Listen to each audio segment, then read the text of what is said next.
Oklahoma Gardening is a production of the Oklahoma Cooperative Extension Service as part of the land grant mission of the Division of Agricultural Sciences and Natural Resources at Oklahoma State University, dedicated to improving the quality of life of the citizens of Oklahoma through research-based information. Southwood Landscape and Garden Center, Tulsa's source for great gardens, southwoodgardencenter.com, and the Oklahoma Department of Agriculture, Food, and Forestry, helping to keep Oklahoma green and growing. Welcome to Oklahoma Gardening. On today's program, host Casey Hinches visits with Mike Miller from Pond Pro Shop in Shawnee about adding fish to water gardens. Mike also teaches us the differences between koi and goldfish and shows us some great new products to help pond owners. Turfgrass Specialist Justin Moss has summer turf tips, and we explore the beautiful Crystal Lake, a hidden gem in the Oklahoma City parks.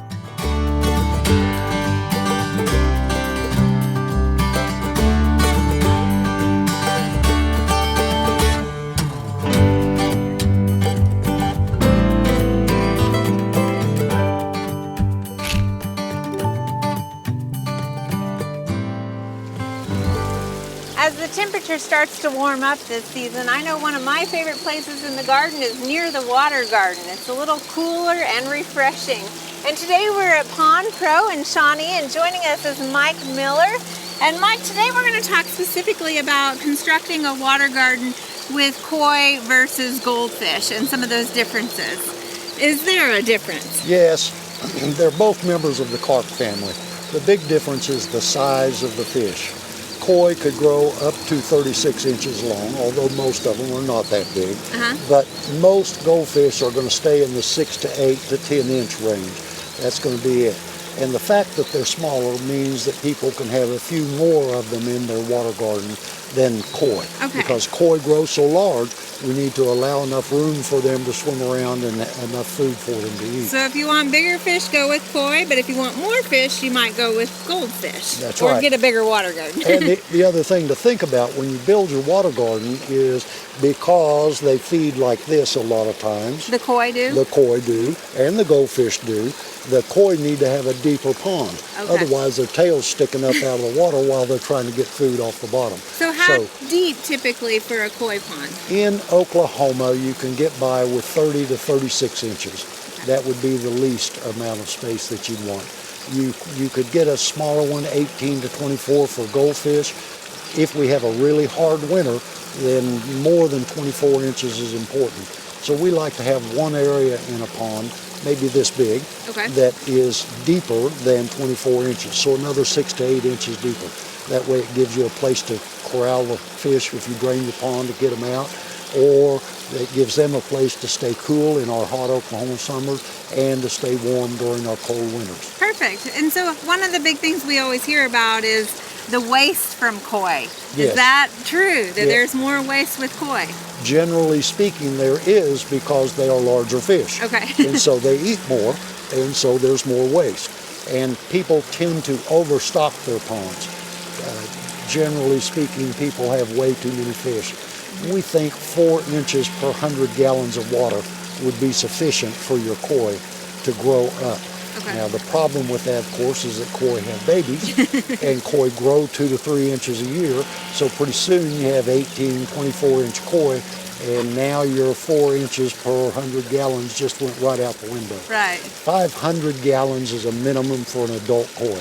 That'd be a 24 to 30-inch koi.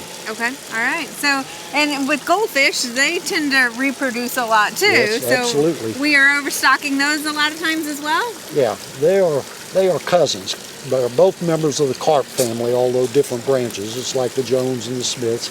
And the koi and the goldfish both reproduce about the same. Okay. Because people have fewer goldfish, or fewer koi rather, in their ponds, they tend to not think that they're reproducing as much as the goldfish. Okay. Now, goldfish will spawn twice a year. Koi only spawn once a year.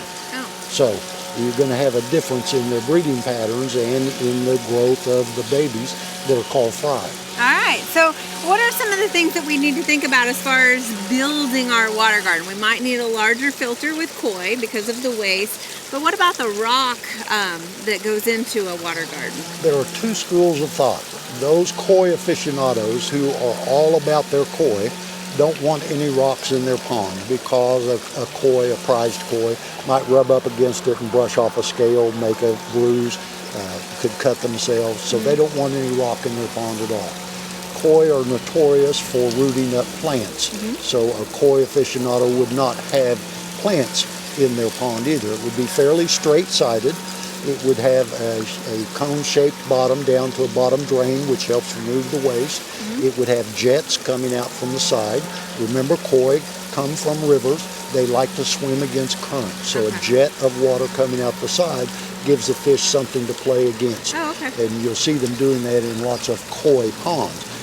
Now, a water garden, on the other hand, has plants and it has rocks and can have koi in it, so it might be called a koi pond, but it's not what a koi enthusiast would want. A hobbyist who wants jewels in their pond, koi, would have that. They could have goldfish in there. They could have koi and goldfish. Okay. So they can live together? Yes, they can. All right. And so one of the things you mentioned is that koi sometimes dig around in the water garden plants, and I know I've heard that too. Is that always the case with all koi and not with goldfish? No, not necessarily. Both fish will root the plants up if they're hungry enough. If you feed them, they typically would leave your plants alone. Although all fish have a personality, just like people, and some fish are just meant to tear up plants. It's what they like to do. That's a food source for them in their native environment, so it's genetically bred into them to hunt for food among the plants, and if they don't find it, tear up the plant and eat it. Okay, all right. So if you're providing them with easy food, maybe they'll leave your plants alone. That's but right. It is a personality trait. That's right. So if we're maybe interested in koi versus goldfish, how do we know the difference just looking at them? I always assume koi is a little bit larger, but that's not always the case. There's baby koi. That's right. It's not always the case, but generally speaking, the koi are going to grow to a larger size. They have a slimmer, tapered body, where goldfish are generally short and squatty. Right? They have a defined V-tail on them, where goldfish can have a V-tail or they could have a fan tail. And so you're going to have some basic differences there, but the big one is the whiskers. Koi have barbels, whiskers that hang down on either side. And those generally are meant to help them root around in the rocks looking for food. Oh, okay. And now they all come in multiple colors. A wide variety of colors. White, orange, red, black, both goldfish and koi. Yeah. Koi basically, and goldfish, basically have a couple of different body colors. White, black, blue, metallic, or cream. Those would be basic body colors. Okay. Then when you add the pigmentation, they could have red or black or yellow or orange or gold. And each of those has a different name. So if you go to buy koi, for instance, you would find that you might have a kohaku or a showa or a sanki or a tancho. And then to differentiate tanchos, you might have a kai tancho, and you might have a high tancho, and you might have, so as you add colors we to the switched body. English, didn't we? That's right, yeah, you go to Japanese then, where they were actually developed. Yeah. And first bred back in the 1800s to breed koi, to bring color into the koi. Goldfish, on the other hand, have some basic types, again, sarasa, shibunkin, comets. Then you get into some really fancy ones that most people aren't going to have because they're tropical. There's fantail goldfish, then there's also the butterfly koi, so they're kind of both fancier looking. And they have longer fins, and they've been bred to have those long fins on them. That didn't happen until sometime in the late 1900s. Now in Japan, they've bred goldfish since about the 3rd century. So you know that they've had a lot of time to create different breeds, different offshoots of breeds, different species that would help them differentiate between them. So what are some of those breeds of goldfish? Say I want the look of a koi, but I want the maintenance of a goldfish. What are some of those breeds that I might be looking for? Well, the sarasa goldfish, generally speaking, is red, but sometimes it often has lots of white on it. So it's a white and red fish, very much like the kohaku koi. And then you have shibunkins, which have the white, the orange, and the black colors on them. Sometimes some blue creeps in there, which is really a faded black.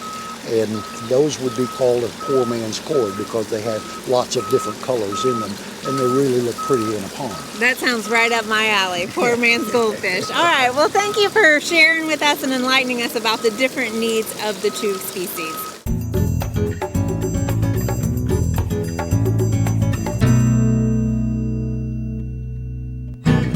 Any water gardener owner probably has dealt with a murky pond, and while sometimes they do get a little dirty, there's things that can make it a little bit easier. And we are here at Pond Pro in Shawnee, Oklahoma, joined by Mike Miller. And Mike, let's talk about a dirty pond. Is that okay? Well, if you're European, you would accept a green pond because that's the standard in Europe. Okay. In America, most of our pond people came via the swimming pool industry. So they want to have clear water.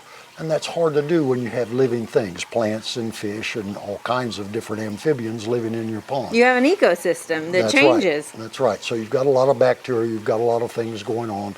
So while you want the water to be clear enough to see your fish and enjoy your pond, it can't be bathtub clean. Okay. One of the things you're going to find out is that leaves fall into the pond if you don't get them out, and they're going to create a sludge down at the bottom along with the fish waste and dirt. And in case the wind would blow in Oklahoma, we might get seeds and grass and all kinds of other things in there. I know it doesn't happen often, but around here it does. So it can be a little bit seasonal based off of what's going on. That's right. But you've got a few tools here that might make it a little bit easier for us. Yes, what do you a couple have? of things. Here's a new one that we've got from Awasa that actually helps you reach out and get something out of the pond. Okay. So you could reach in there and get a leaf that has fallen in the bottom. If you get trash that blows in, you might pick it out with this. It's telescoping, and you can reach out as far as 10 feet with this and get something out of your pond. If you live next to a golf course, you Yeah, might need to get a few golf balls. You can get balls out with it. The other item is... Looks like pole pruners. It's a scissors. So you can use the scissors to reach out there and trim off the dead leaves from your hardy lilies or other plants that are out there. And then after you've cut them off, use the pincers to reach out and get them out of your pond. So now you've cut down on the amount of decomposing organic matter that gets down in the bottom and creates sludge. Because that can be dangerous for your fish, too. Yes, it really can. It's not a healthy environment. Okay, so those are great. And then we also just need to clean the bottom sometimes. So we've got, it looks like a vacuum. I know this. Oftentimes you're going to have a sludge build up in the pond after some period of time. And yes, you need to get that out as much as you can. As it decomposes, it creates a nutrient in the water, and that nutrient, along with sunlight and water, grows algae. So if you get more nutrient out, more sludge out, you have less nutrient, the less algae. Right. And that's the bane of the pond owner, is the algae that grows on the rocks and grows in the water where you can't see your fish. You're taking away that fertilizer, That's basically, right. for the algae. This is a pondovac, and it's different than a shop vac in that it has two separate cylinders in it. When one cylinder fills up, it begins to discharge via gravity out the back hose, while the other one fills up. So it's continuous action, and it never gets full. It's going to continue to evacuate the water out the back. Now, you'd want that water to go into the garden. So you wouldn't necessarily refill your pond with that same water? No, it's not a filter. Okay. So it's really meant to just clean the sludge out of the bottom, and that's all good fertilizer. Right. So don't waste it. Put it on the yard, put it in the garden, somewhere where it can do some good. Because it would be pretty murky if you went back into your pond with it. Yes, Okay. it really would. It'd be kind of like making a malt out of muck. Okay. And putting it back in your pond, and you don't want to do that. So this is gravity fed, so my water, or my garden that I'm watering, needs to be below where I'm cleaning the pond. That's right. What if my garden's above it? We set ours up on a cart when we move it around out here, and that Okay. makes it easier to discharge, but still, you can't pump uphill. Now, the company has come out with a Pondovac 5. This is a Pondovac 4. The Pondovac 5 has another motor inside it that actually pumps the water out and can pump it uphill. Okay. So that makes it a much more efficient machine, but this is sufficient for most pond owners. All right. We find that a lot of people will use this, and after you've done it a few times, you're going to have to do it less each time. So By the end of the summer, your pond is still fairly clean. When you put your net on for the fall, no leaves get in it over the fall. In winter, then you're ready to take it out and it's ready to go for the spring. And this is just collecting that muck. It's not collecting water, so you won't have That's to right. empty it as often. And that muck is great stuff to use in the garden as well, Yes, too. it really is. And you'll find in a typical 2,000-gallon pond, for instance, as you vacuum out the bottom, you might wind up losing as much as an inch of water, which is nothing, no more than normal evaporation that you can immediately put back in. One of the things that I want to point out, though, is that this machine will teach you patience. You have to remember that you're sucking up a 12-foot column of water in this, and so it has to work slower than your vacuum. You can't just run it back and forth like you do on the carpet. You have to operate very slowly. And while we're talking about patience, most pond owners get in a hurry to try and have clear water, and everybody is going to have algae. Every pond does. And if you will be patient, eventually the water ecosystem will begin to balance out. And then you can use these tools to just keep it balanced. Perfect. And what I love about this is it has plenty of extension cord. You obviously don't want the electricity near the water garden. Right. And it's got a long hose and plenty of length and extension. So. Yes, you can clean out a 5 or 6 foot deep pond by 20 foot pretty easily with this without any problem. It has several different fittings on it. So if you have rocks or you don't have That's rocks. right. You've got either one or you've got a brush. I use this on my swimming pool. You could use this one to clean your garage floor or the patio with. It's got rollers on it to clean up, and then there's one for rocks, as you pointed out, and another one to cut algae off the side as you bring it in. So lots of different tools, and it really is a help for the homeowner. Well, if you have to be working out in the garden, this is one chore that you won't mind doing. That's right.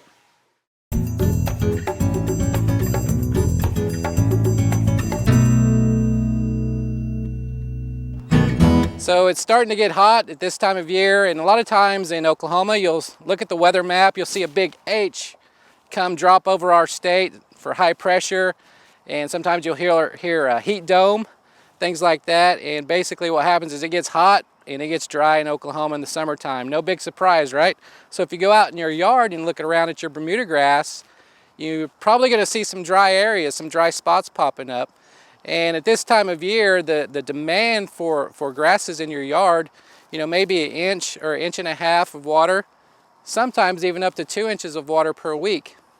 Usually we say on average Bermuda grass may be looking to get about an inch of water per week. And so when you see these dry spots popping up, that probably means the water that is needed, the demand is higher than what's available. And so we may need to go out and water some of these dry spots, give it a little drink to get it through. Now if it turns a little brown, it's okay. It's going to come back as soon as the rain or the irrigation comes in.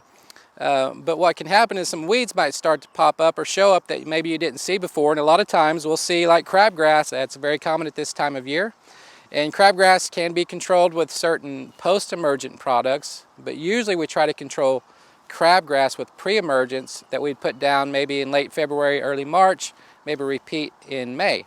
So maybe we didn't get that down, or there's some spots we missed, and we're seeing crabgrass really prevalent at this time of year.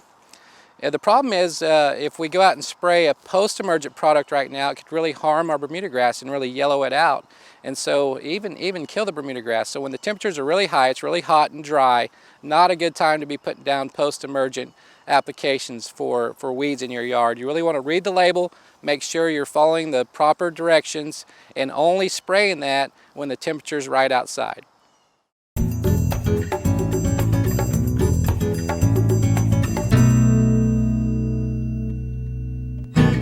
It's summertime and everyone loves coming to the lake, and we are no different. We are here at Crystal Lake, which is just south of Oklahoma City. And joining me again is Brian Doherty with Oklahoma City Foundation. And a lot of people might not be familiar with Crystal Lake. A lot of time, this is actually within Oklahoma City. This is just in a southwest corridor, and it's less than a mile from I-40. So it's kind of an area that was heavy industrial. It was sand mining. It was that. So this is part of the public property that's up and down the river corridor. And it was kind of a diamond in the rough when I was on the River Trust, and when they talk about Crystal Lake, I came out here one time to see it, and I thought, Wow, this is so awesome. As the city continues to grow, as trails continue to connectivity, this is, we look for opportunities like this where you have 100 acres of public land that can operate as a recreational area. We're right off of MacArthur and I-40, and so Crystal Lake has now become a part of all of the bike trails and everything through Oklahoma City. Let's talk about that. Yeah, the trail that connects from Hefner back to Oberholzer, now there's the trail that goes from Oberholzer down to the river and down to Boathouse District, and it wraps around Crystal Lake, which then just gives that much more connectivity. A lot of times we're looking for those hubs where you have a park and a trail connecting together, and this is a great example of public-private partnership where City Care has come in and they help maintain it. It is a city park property. It is on the River Trust, so there's a lot of connection, and then the trails are kind of tie everything together. You could ride for miles and miles. You just got to get back to your car eventually. That's correct. So, what has the foundation, the Oklahoma City Community Foundation, done specifically here to help activate this space? It's probably over the last decade we've given 3 different grants here. When we were first here, there was a lot of illegal dumping, and Shawnee and the county commissioners came in and did a lot of cleaning up and getting it cleaned up. And then as you start doing it, you need to start putting infrastructure back in. And we started with some of the trees. This was probably a long linear line of trees we're in to start doing that. So there were 2 grants on trees. And then just recently we gave a grant to activate another 2.4 acres that was pretty rough that will turn into a multi-use recreational field where we've come in and paid for the sprigging and the leveling of them. So whether it's soccer or whether it's volleyball or whether it's just kids running with kites, it just activates more of this area. So as these parks continue to kind of organically grow, then activity continues to grow. Well, obviously it's working. It is working very well.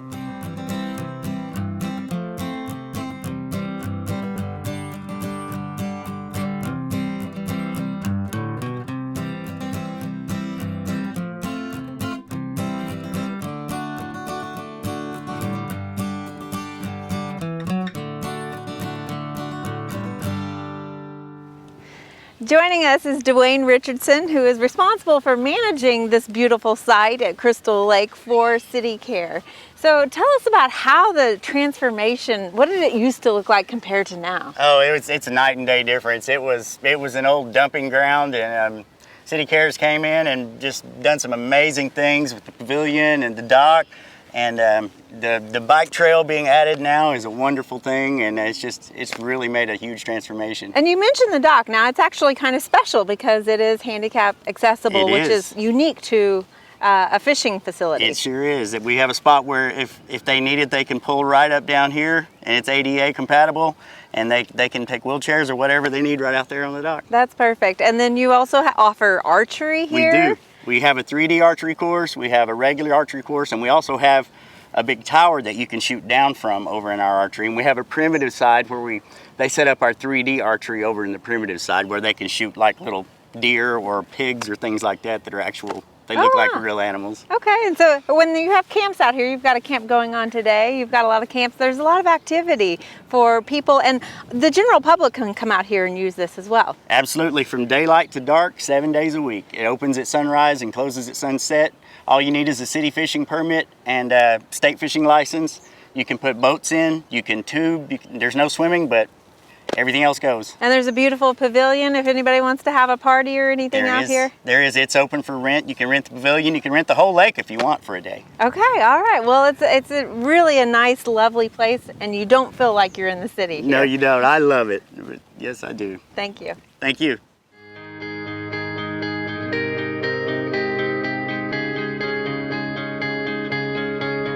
Oklahoma Gardening would like to thank the Oklahoma City Community Foundation for the work that it does throughout Oklahoma and its support of our program.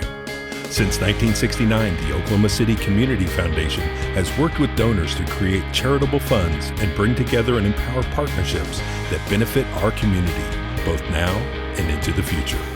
For more information about programs and opportunities for giving, visit the Foundation's website, occf.org.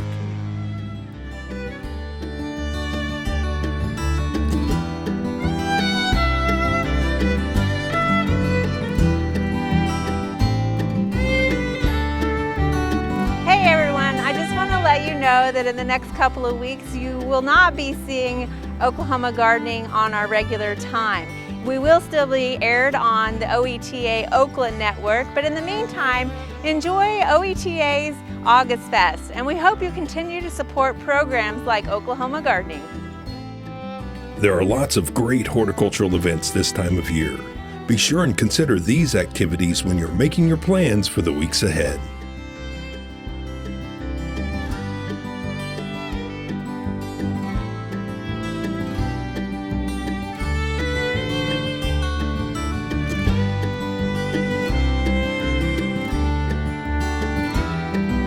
Next week, Oklahoma Gardening will not be shown at the normal time on OETA's main station in order to bring you the special August Fest programming.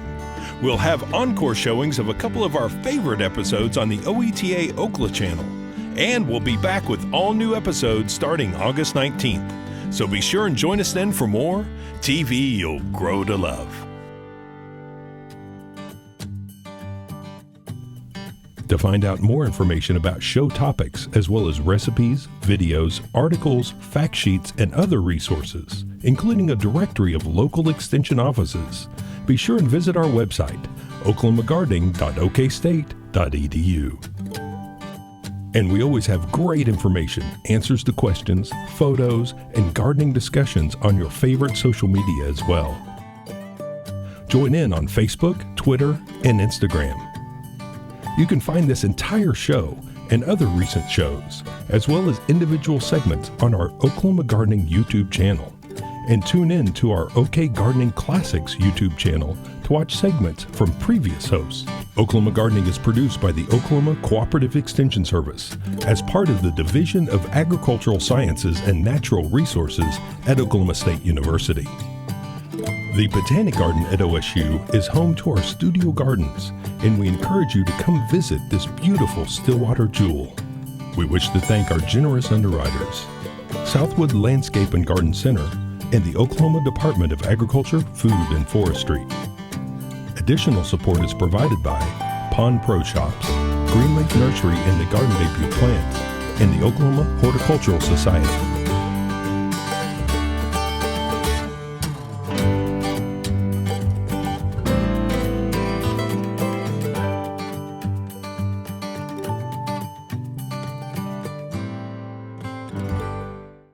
We hope you enjoyed this video. It's part of our Oklahoma Gardening YouTube channel.